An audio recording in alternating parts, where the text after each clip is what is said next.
اعوذ باللہ من الشیطان الرجیم بسم اللہ الرحمن الرحیم وَلَقَدْ جَاءَتْ رُسُلُنَا بِإِبْرَاهِيمَ بِالْبُشْرَىٰ۔ اب یہاں حضرت ابراہیم کا ذکر آ رہا ہے۔ میں نے کہا تھا کہ 3 رسول پری ابراہمک، نوح، ہود، صالح۔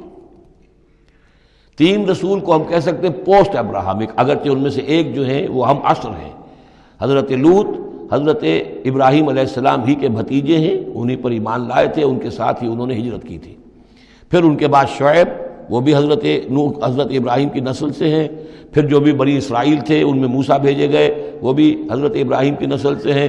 آخری رسول محمد صلی اللہ علیہ وسلم وہ بھی ابراہیم کی نسل سے ہیں۔ لیکن یہ کہ ان میں سے 3 کا ذکر کرنے کے بعد اب ابراہیم کا ذکر ہو رہا ہے یہاں۔ سورہ انعام میں وہاں جو پہلا جوڑا تھا حضرت ابراہیم کا ذکر جو ہے وہ اس انباء رسل میں سے بالکل نکال کر لے گئے تھے، اور وہ قصص النبیین کے انداز میں سورہ انعام میں آ گیا تھا۔ یہاں اس جوڑے میں فرق یہ ہے کہ حضرت ابراہیم کا ذکر بھی یہاں شامل کر دیا گیا، لیکن فرق وہی ہے، یہ وہ انباء رسل کا نہیں، حضرت نوح، حضرت ہود، حضرت صالح، حضرت لوط، حضرت شعیب کے انداز میں ذکر نہیں ہے، بلکہ ایک انداز ہے کہ حضرت لوط علیہ السلام جن شہروں کی طرف بھیجے گئے تھے اور اس کی وہاں پہ بسنے والوں نے ان کی بات ماننے سے انکار کیا، تو جو عذاب الہی لے کر جو فرشتے آئے تھے جنہیں بھیجا گیا تھا وہ پہلے آئے حضرت ابراہیم کے ہاں، اور وہاں حضرت اسحاق کی ولادت کی انہوں نے خوشخبری دی حضرت سارہ کو۔ بس یہ ایک واقعہ بیان کیا درمیان میں، ورنہ اصل مسئلہ جو ہے وہ حضرت لوط کا شروع ہوگا۔ انباء الرسل کے اعتبار سے جو معاملہ ہے وہ حضرت لوط کا واقعہ ہے۔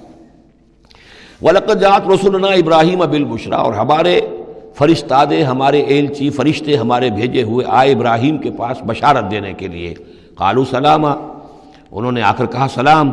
قال سلام، حضرت ابراہیم نے بھی سلام کا جواب سلام سے دیا۔ فما لبث ان جاء بعجل حنیذ، تو پھر ذرا بھی دیر نہ کی، فوراً گئے اور ایک تلا ہوا بچڑا ان کی ضیافت کے لیے لا کر سامنے رکھ دیا۔ فلما رأى أيديهم لا تصل إليه، تو جب انہوں نے دیکھا کہ ان کا تو ہاتھ آگے بڑھ ہی نہیں رہا، اس بچڑے کا گوشت کھانے کے لیے آمادہ ہی نہیں ہے، نکرہم، تو اب وہ کچھ کھٹکے دل میں کہ یہ ہیں کون۔ اس زمانے میں رواج یہ ہوتا تھا کہ دشمن جب آتے تھے کسی کو قتل کرنے کے لیے تو اس کا نمک نہیں چکھتے تھے، نمک خوار ہو جائیں گے تو پھر کیسے قتل کریں گے۔ تو ایک تو اندیشہ یہ ہوا کہ یہ کسی برے ارادے سے آئے ہیں جو میری یہ ضیافت قبول نہیں کر رہے۔ نکرہم واوجس منہم خیفہ، اور ان کے دل میں، حضرت ابراہیم کے دل میں ان کی طرف سے ایک خوف پیدا ہو گیا۔ قالوا لا تخف، انہوں نے کہا نہیں آپ ڈریے نہیں، انا ارسلنا الی قوم لوط، اصل میں تو اللہ کے ہم فرشتے ہیں، بھیجے گئے ہیں قوم لوط کی طرف۔ اب وہ آخری فیصلہ اس کا جو ہے وہ ہمیں چکانا ہے۔ وامرأتہ قائمۃ فضحکت، ادھر کہیں حضرت سارہ بھی پیچھے کہیں کھڑی ہوئی ہوں گی پردے کے پیچھے، وہ اس پر ہنس پڑی۔ مطلب یہ کہ حضرت ابراہیم کی جو حالت انہوں نے دیکھی کہ میرا شوہر خوفزدہ ہو گیا تھا، تو اس کے اوپر کچھ ان کا معاملہ ہوا، فضحکت، وہ ہنسی۔ فبشرناہا باسحاق، تو ہم نے انہیں بشارت دی اسحاق کی، یعنی فرشتوں نے ان کو بشارت دی اسحاق کی۔ حضرت اسماعیل کی ولادت ہو چکی ہے، لیکن حضرت اسماعیل کو تو حضرت ابراہیم جا کر چھوڑ آئے ہیں، اور وہ تو مکے میں آباد ہیں۔ حضرت سارہ کی اولاد ہوئی نہیں تھی، اصل جو خاندانی بیوی تھی ان کی وہ تو حضرت سارہ تھی۔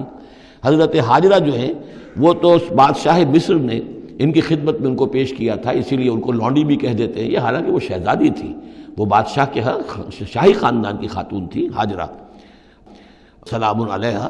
لیکن یہ کہ یہ یہودی کہتے ہیں کہ وہ تو لونڈی تھی، کنیز تھی، تو چونکہ اولاد نہیں ہوئی تھی حضرت سارہ کے ہاں، تو حضرت سارہ ہی نے کہہ کر پھر حضرت ابراہیم سے کہا تھا کہ آپ تعلق قائم کریں حاجرہ سے، شاید اللہ تعالیٰ آپ کو حاجرہ سے اولاد دے دے۔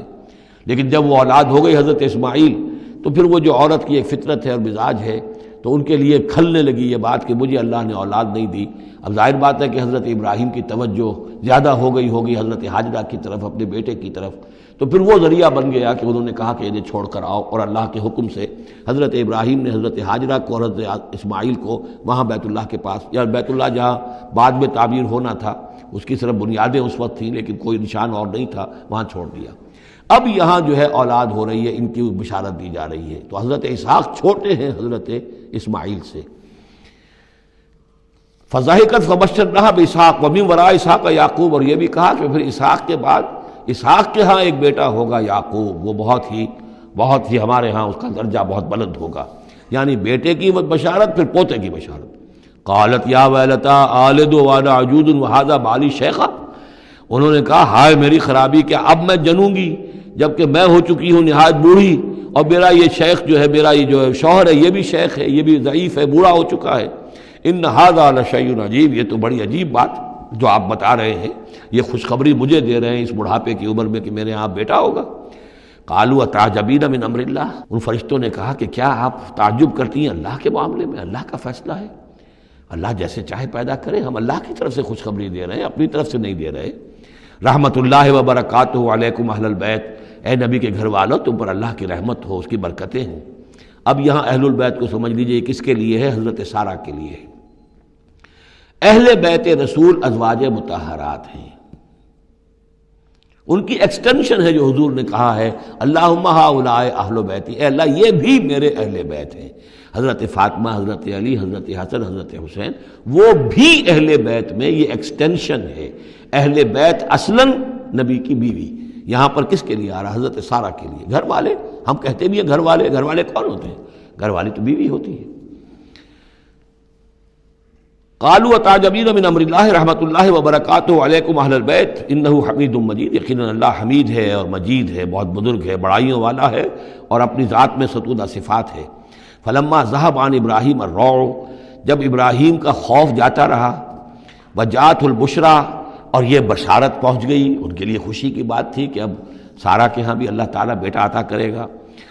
یجادلنا فی قوم لوط، اب اس نے جھگڑنا شروع کر دیا ہم سے قوم لوط کے بارے میں۔ یہ مجادلہ جو ہے یہ تورات میں بڑی تفصیل سے آیا ہے کہ دیکھو تم جو جا رہے ہو، اگر اس شہر کے اندر، ان بستیوں کے اندر 50 آدمی بھی راست باز ہوں گے تو کیا کرو گے؟ کیا پھر بھی ہلاک کر دو گے؟ فرشتوں نے کہا نہیں، اگر 50 آدمی وہاں ہوئے، اگر راست باز ہوئے تو ہم ہلاک نہیں کریں گے۔ اچھا دیکھو میری کوئی حیثیت نہیں ہے، میں بہت ناچیز ہوں، لیکن میں پھر جرأت کرتا ہوں، میں اللہ سے عرض کرتا ہوں کہ اچھا ہو سکتا ہے 40 ہوں وہاں پر، تو پھر اچھا 40 بھی ہوئے تو پھر ہم ان کو بھی پھر چھوڑ دیں گے، بستیوں کے اوپر عذاب نہیں آئے گا۔ ہوتے ہوتے 5 پہ آ گئے، جس پہ کہ آخر میں کہا گیا کہ اے ابراہیم چھوڑو اب اس بات کو، اب یہ تمہارے رب کا فیصلہ آ چکا۔ وہاں ایک بھی نہیں ہے، تم 5 کی بات کر رہے ہو۔ وہاں تو سوائے حضرت لوط علیہ السلام کے خود اور ان کی 2 بیٹیوں کے اور کوئی بھی نہیں تھا کہ جو ان شہروں میں سے بچا ہو۔ تو یجادلنا فی قوم لوط، اب وہ قوم لوط کے بارے میں ہم سے جھگڑنے لگے، یعنی چونکہ وہ حلیم الطبع تھے، طبیعت میں نرمی تھی، وہی جو حضور کی طبیعت میں بھی تھی، حضرت ابوبکر کی طبیعت میں بھی تھی، اس وجہ سے انہوں نے کہا کہ عذاب سے بچنے کی کوئی شکل ہو سکے۔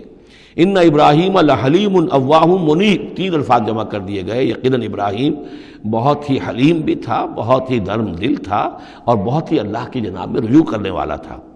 یا ابراہیم عارض عن ھذا، تو اب کہا گیا ان سے کہ ابراہیم اب چھوڑیے، اب اس بات سے آپ ذرا قطع تعلق کیجئے۔ انہ قد جاء امر ربک، یہ تو اب آپ کے رب کا فیصلہ آ چکا ہے۔ وَإِنَّهُمْ آتِيهِمْ عَذَابٌ غَيْرُ مَرْدُودٌ، اب ان پر وہ عذاب آ کر ہی رہے گا جسے لوٹایا نہیں جا سکے گا۔ صدق اللہ العظیم۔